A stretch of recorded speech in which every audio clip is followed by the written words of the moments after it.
Saturday. So, ito po ang ating menu for today. Pag Saturday, dalawang putahe lang talaga ako. Pero a little bit special. Kagaya nito, gumawa po ako ng homemade tawag dyan, chicken cordon bleu. Ayan. Kagabi ko po yan prepare, minarinate, and then i-roll.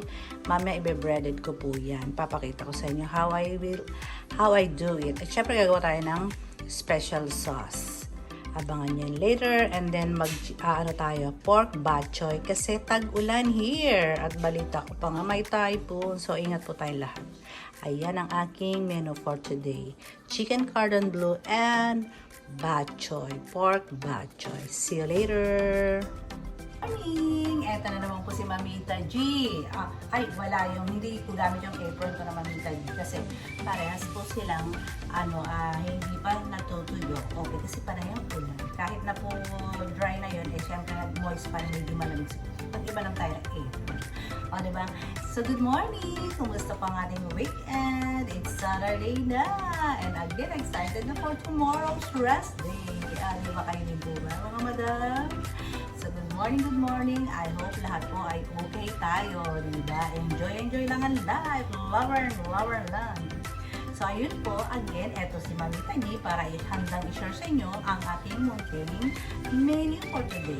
Dalawang putahe lang po ako every Saturday. Kasi nga po, lagi natin iniisip, baka mamaya, family day. You know, family Saturday and Sunday, ayun naman, diba? Normal sa atin ay family day. So, ayun, yung gusto lang na wala lang tayo magluto, eto siya. Ang aking mga suki. Okay. Very simple, pero special na naman ating ulam for today. So, ang aking isi-share ay my own version ng chicken cordon bleu. Ayan. Alam niyo po ba mga madam, na giniling na breast ang aking pong ginamit. Kagabi ko po ito ni-roll. Ayan. Ipapakita ko sa inyo kung paano ko rin po yan ginawa later. Okay? Meron akong video for this. So, ibe-breading po natin ito later. Ito po ay giniling lang and then marinate natin siya sa pineapple juice. Ayan, tama po. Yun na kasikreto. Minarinate ko siya sa pineapple juice, mga madam. So, mainit na si kawali. So, kailangan natin lagyan muna ng oil, mga madam. Okay, konting oil lang. Huwag tayo masyadong mag-oil. So, habang chumichika, ilagyan na natin ng luya. Luya. Diba? Ang daming luya. Lamit sa luya. So, ayun nga, tutuloy ko na ang aking sasabihin na ang manok po natin, kahit slice po yan, alam ko, normal na cordon bleu yung slice. Pero yung akin po is giniling version, ibabad nyo po siya sa pineapple juice. So, habang hindi nyo pa ginigiling yung chicken breast, ay ibabad nyo muna sa pineapple juice para po may lasa na siya kagad. Diba? Huwag tayong umasa sa sauce. Kasi diba, ay, yung sauce naman yan, no. So, kahit walang sauce, makakain nyo po ang chicken cordon bleu po kasi nakamarin po siya sa pineapple juice, patis, pepper. Secret po yan. Siyempre, gagawa rin po ako ng special sauce kasi nga po, para maging special. Ibe-breading po yan natin later. Piprito natin yan. Samahan nyo ako sa pagpiprito. At dahil tag-ulan, nagluto po ako ng pork bok choy. Kaya ayun, sinalang ko na po yung ating luya. Inuna ko po yung luya. Kailangan diba luto yung luya. So, ayan. Alam ko po, susubaybayan niyo ako hanggang sa matapos kasi ay interesado kayo sa aking giniling na cordon bleu. Diba? So, ayan. Luya. May luya is luto na. Ayan. So, ilagyan natin ang baywang. Ayan. Kalahati lang. Dami masyado ng aking baywang. Madali lang ang ating putahe ngayon, dalawa lang siya. Matrabaho yung pagpe-prepare ng chicken cordon bleu. Alam niyo naman po yan sa mga alam nang gumawa di po ba. Medyo matrabaho. Kaya kahapon ko po siya or kagabi ko po siya ginawa. Kasi kung ngayon, baka malate ako. Paggali ng mga suki ko sa ulam. Di ba? Siyempre, ang ating pong pork bok choy sa hindi nakakaalam, para po siyang tinolang manok. Ang pinagkaiba, meron po siyang pork blood. So, lalagyan natin siya later ng konti lang. Maraming luya, sayote, at syempre para healthy, lagyan natin ng malunggay at dahon ng sili. Yan ang aking favorite. Alam niyo naman po yan dito. At syempre may sili para may kick po siya. Diba? So again, see you later! Morning! Eto na naman po si Mamita G. Wala yung, hindi ko gamit yung apron ko na Mamita G kasi parehas po silang hindi pa natutuyo. Okay, kasi panay ang ulan. Kahit na po dry na yun, syempre moist pa rin, medyo malamig. Pag-iba lang tayo ng April. O, diba? So, good morning! Kumusta pa ang ating weekend? It's Saturday na! And again, excited na for tomorrow's rest day. Di ba kayo din po ba, mga madam? So, good morning. I hope lahat po ay okay tayo. Diba? Enjoy lang ang life. Lover lang. So, ayun po, again, eto si Mamita G para handang i-share sa inyo ang ating munting menu for today. 2 putahe lang po ako every Saturday kasi nga po lagi natin iniisip, baka mamaya, family day. You know, family Saturday and Sunday, you know naman, di ba? Normal sa atin ay family day. So, ayun, yung gusto lang na wala lang tayo magluto, eto siya. Ang aking mga suki. Okay. Very simple, pero special na naman ating udang for today. So, ang aking isi-share ay my own version ng chicken cordon bleu. Ayan. Alam niyo po ba mga madam, na giniling na breast ang ating pong ginamit. Kagabi ko po ito ni Ron. Ayan. Papakita ko sa inyo kung paano ko rin po yan ginawa later. Okay? Meron akong video for this. So, ibe-breading po natin ito later. Ito po yung giniling lang and then marinate natin siya sa pineapple juice. Ayan, tama po. Yun ang aking sikreto. Minarinate ko siya sa pineapple juice, mga madam. So, mayroon tayo si kawali. So, kailangan natin lagyan muna ng oil, mga madam. Okay, konting oil lang. Huwag tayo masyadong mag-oil. So, habang chumichika, ilagyan na natin ng luya. Diba? Ang daming luya. Nalit sa luya. So, ayun nga, tutuloy ko na ang aking sasabihin na ang manok po natin, kahit slice po yan, alam ko, normal na cordon bleu yung slice. Pero yung akin po is giniling version, ibabad nyo po siya sa pineapple juice. So, habang hindi nyo pa ginigiling yung chicken breast, ay ibabad nyo muna sa pineapple juice para kung may lasa na siya kagad. Huwag tayong umasa sa sauce. Kasi diba, ay may sauce naman yan, no. So, kahit walang sauce, makakain nyo po ang chicken cordon bleu po kasi nakamarin po siya sa pineapple juice, patis, pepper. Secret ko yan. Siyempre, gagawa rin po ako ng special sauce kasi nga po, para maging special. Ibe-breading po yan natin later. Piprito natin yan. Samahan niyo ko sa pagpiprito. At dahil tag-ulan, nagluto po ako ng pork batchoy. Kaya ayun, sinalang ko na po yung ating luya. Inuna ko po yung luya. Kailangan di ba luto yung luya. So, ayan. Alam ko po, susubaybayan niyo ako hanggang sa matapos kasi ay interesado kayo sa aking giniling na cordon bleu. Diba? So, ayan. Luya. May luya is luto na. Ayan. So, ilagay natin ang baywang. Ayan. Kalahati lang. Dami masyado ng aking baywang. Madali lang ang ating putahe ngayon. 2 lang siya. Matrabaho yung pagpe-prepare ng chicken cordon bleu. Alam niyo naman po yan sa mga alam nang gumawa din po ba. Medyo matrabaho. Kaya kahapon ko po siya or kagabi ko po siya ginawa. Kasi kung ngayon, baka malate ako. Magaling ang mga suki ko sa ulan. Diba? Siyempre, ang ating pong pork batchoy sa hindi nakakaalam, para po siyang tinolang manok. Ang pinagkaiba, meron po siyang pork blood. So, lalagyan natin siya later ng konti. Maraming luya, sayote, at siyempre, para healthy, lagyan natin ng malunggay at dahon ng sili. Yan ang aking favorite. Alam niyo naman po yan dito. At syempre, may sili para may kick po siya. Diba? So, again, see you later! Tuloy na natin. So, ayan, luto na po yung luya, bawang.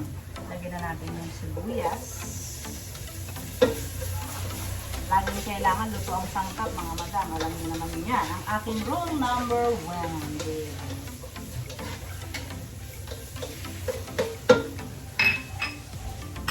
Number one.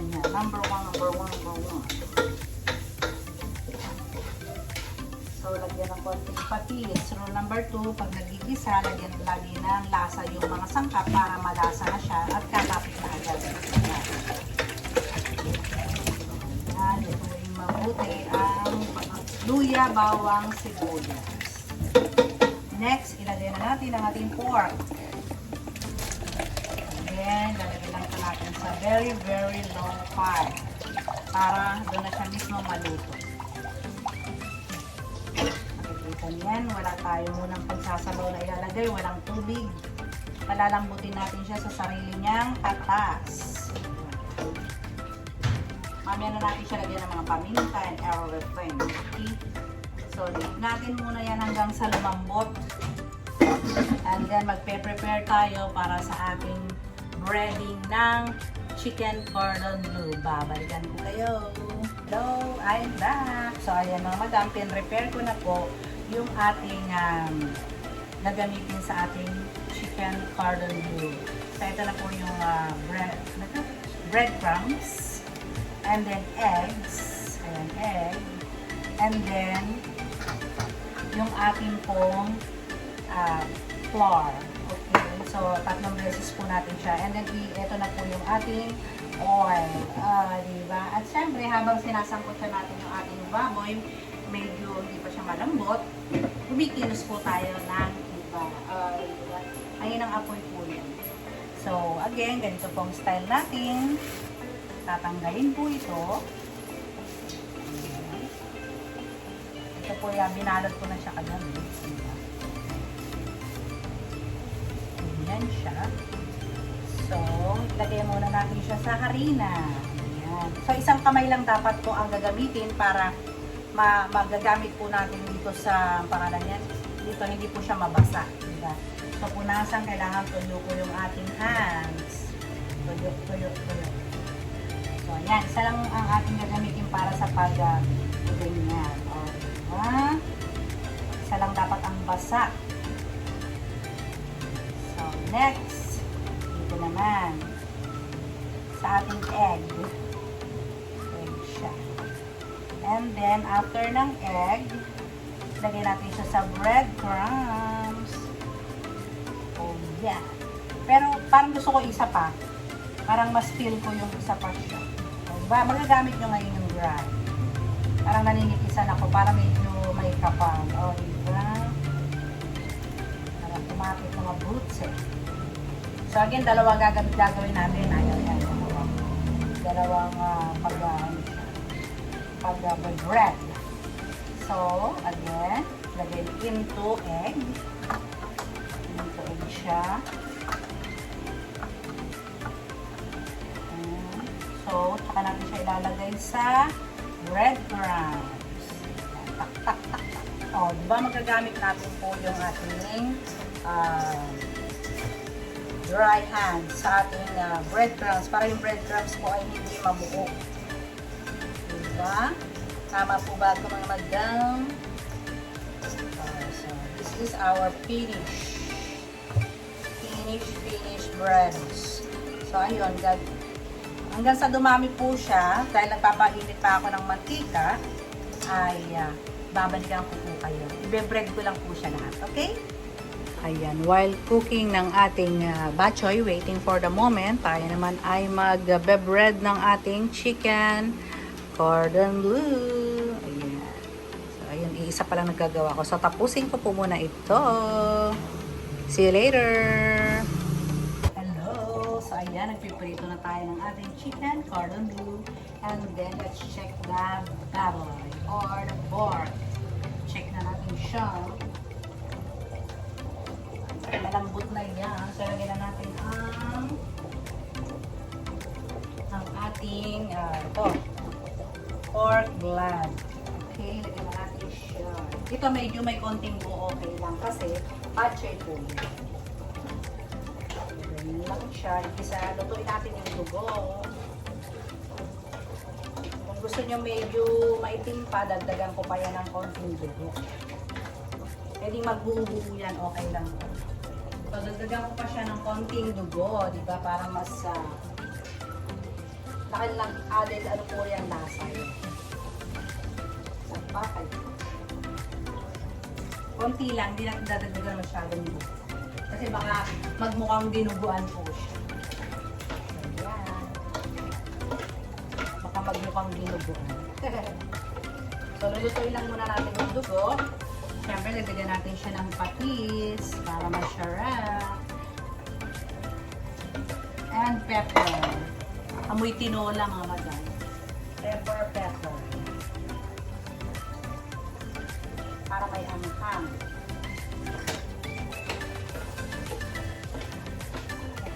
Kaya, lagyan na natin yung ito yung sili. Lagyan na natin ng sili para maluto na yung sili. Okay. Patuloy natin para mas lumasa yung sili.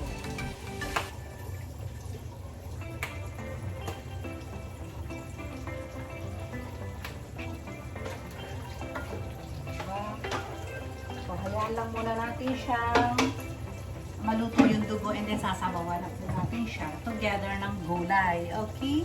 So, ito na yung ating cardon bleu. Babalik ka rin muna siya. Yes.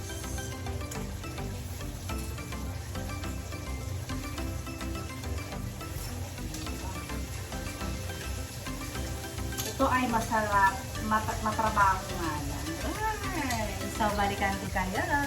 Na yung cordon, ayan na po ang cordon bleu ko, mga madam. So, ayan, ang dami ko pang gagawin. At ang bok choy ay ayan, still cooking. So, balikan ko kayo. Ayun, balik kayo. While frying, ang kumukulo ng ating bok choy, ilagay na natin ang gulay. Nilagyan ko na rin po siya ng sabaw ngayon. So, ilagay natin ang sayot. Sabi nga po sa inyo, para yung tinorong baboy.